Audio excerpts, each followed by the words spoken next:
Hey guys, how's it going? I'm Ryan, back again with Nankin Hobby, and we got a cool new release from Losi here. It's the Promoto-MX that they just came out with. We just got these in stores and we're fortunate enough to get a demo of it. We're going to go over some of the new features that this thing has and then do a little bit of running footage afterwards. So just a few features to point off on this guy. It's really cool. It has dual front forks. It has a lot of travel to it.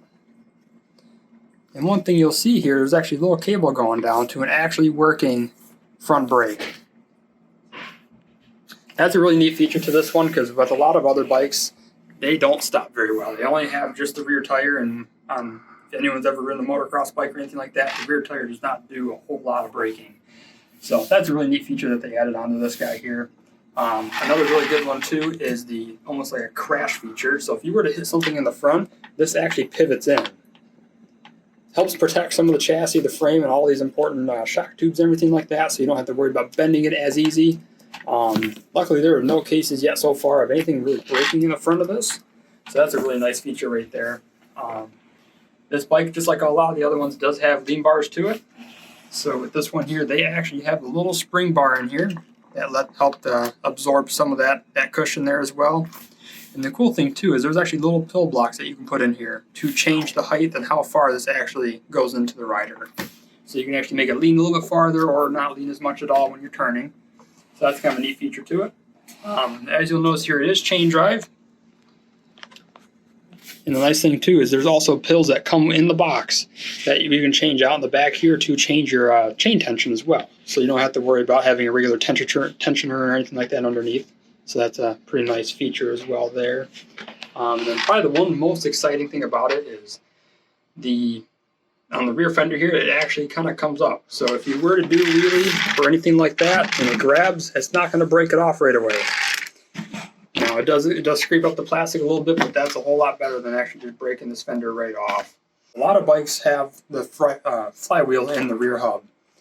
This one actually mounts it right in the engine compartment where you would see normally an engine in there. It's a large flywheel, it runs on its own motor and ESC and everything like that. And it takes about 30 seconds or so for it to actually spool up all the way. But with the flywheel being here, it's a lot more controllable in the air. And it's a whole lot more stable when you're actually just going straight, turning, everything like that, versus having it in the rear hub itself. A lot of the ones that are in the rear hub, you have to be moving for it to actually be activated. This flywheel is actually going to be working constantly. Even if the bike is just sitting here, it would be on. You'd be able to feel it if you actually move the bike around. It actually really wants to keep it straight. So that's probably the most important thing that Losi did with this one, is come out with the independent flywheel on this guy. All right, so those are some of the main features on this bike. There are plenty more we can go over, but we'll be here very honestly all day long. So we're going to actually go take this out to Novi RC Park and go test it on a track and see what exactly it does. Alright, so we took it to the Novi RC Raceway, and we're going to test it on the concrete just a little bit first. I've never driven one of these before or anything like that, so we pulled it straight out of the box, put a fresh battery in it, and started driving. Right off the get-go, I found that it was actually really easy to drive. Takes very little skill, very honestly, to get this thing rolling. The biggest thing is just kind of give it a little push and you're good to go.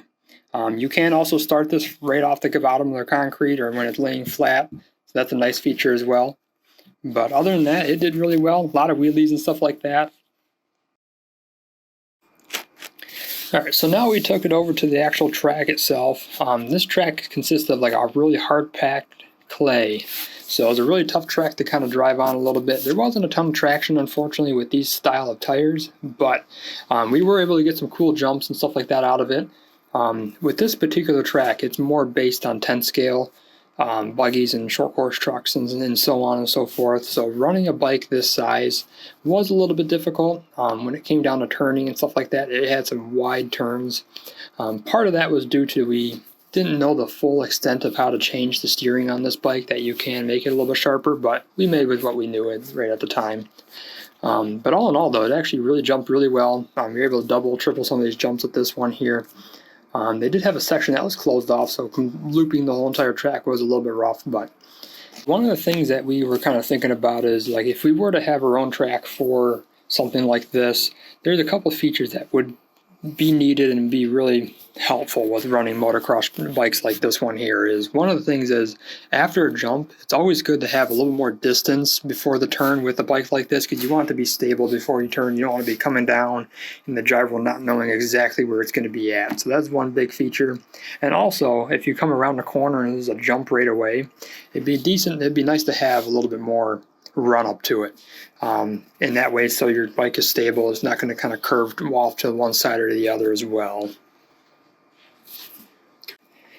All right, so for one of the next things that we tried out is we actually took it to the gravel parking lot at the Novi RC Raceway, and it did pretty well. Some of the rocks were actually pretty decently sized, so it did kick the bike around a little bit, but it actually handled a little bit better than I thought it would.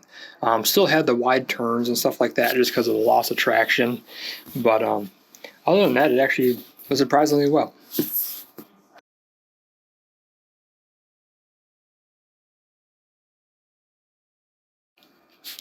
Alright, so next we ended up taking it to Hines Park RC track. With this track, it's definitely a little bit more dusty out there. Not as well taken care of, a little bit more of an open style track. One of the real nice features of this one, though, is how wide it is. So when you are driving this bike around and stuff like that, you have a lot more room to turn, which makes it quite a bit easier versus the Novi RC track. With the Novi one, it's a lot tighter. Like I mentioned before, it's more towards 10 scale cars, so it's a lot tighter of a course. But when you go to the Hines one, it's not as exciting, I will say, just because it's not taken care of as well. But it is definitely a lot more open, a lot easier to ride with this particular bike there. The other nice thing too is that you can actually kind of get some sliding out of the bike and stuff like that as well. But all in all, it's actually pretty decent adventure going to the Hines Park RC track with this bike.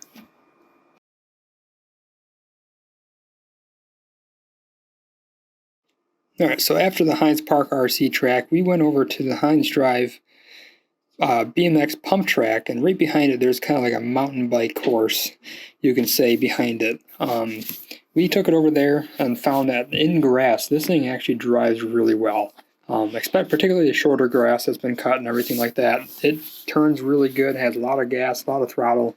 It's not crazy out of control in it because it still spins and stuff like that a little bit, but that's where I think this bike really shines, in cut grass. So after that, we took it over to the actual mountain bike course itself, tried a couple of little jumps and stuff like that, and I learned it's a little difficult lining some things up with this one sometimes, especially with how narrow some of these jumps and stuff like that are. But that was one thing that we learned about it. Another thing too is with the berms that you're seeing in this video, when this bike gets to the top, it doesn't like it too much. I think the gyro kind of freaks out and thinks it's upside down or something, and it kind of starts to wobble back and forth quite a bit.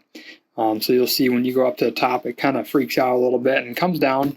You can glide it over a little bit, makes it a little bit better, but berms are definitely something that this thing doesn't like a whole bunch. And the last thing that we ended up trying, which is a little bit different, is at that mountain bike course, is we actually tried going in this loop. Definitely took a few tries, and we found that you have to just pin it. You know, like help it go down and around, just pin the throttle, and it'll actually go all the way around. I wasn't actually able to get it to do it, but Joe here actually was able to, and he did it twice in a row, which actually turned out pretty cool. So as a little recap with this bike, I thought it did really well, especially with all the different conditions that we drove it in. With me going into this without ever driving a RC motorcycle before, like I've never touched the Atomic, the Kyosho, the Venom version or anything like that. So this is the first one I've ever tried, and I thought it did pretty well. There's always more room for improvement in the driver, especially me driving this for the first time and only had 3 battery packs through it. But all in all, I thought it did pretty good. One thing you can do is, I think by the time you see this video, we will be completely sold out because we only had a couple red ones left. But we were able to fulfill all the pre-orders for the blue and the red one, and we're just waiting for some green ones to come in, and then those will be fulfilled for everyone that pre-ordered those ones at least. So what you can do is go on our website. You will be able to pre-order them there and get the second run. Unfortunately, we don't know when they're going to be coming in just yet, but it should be soon. all in all, I thought it was a great bike, and I can't wait to see what else we can get to do with it. And there should be a few more videos coming out about this guy here. So stay tuned for that. Don't forget to like, comment, subscribe, and we'll see you in the next video.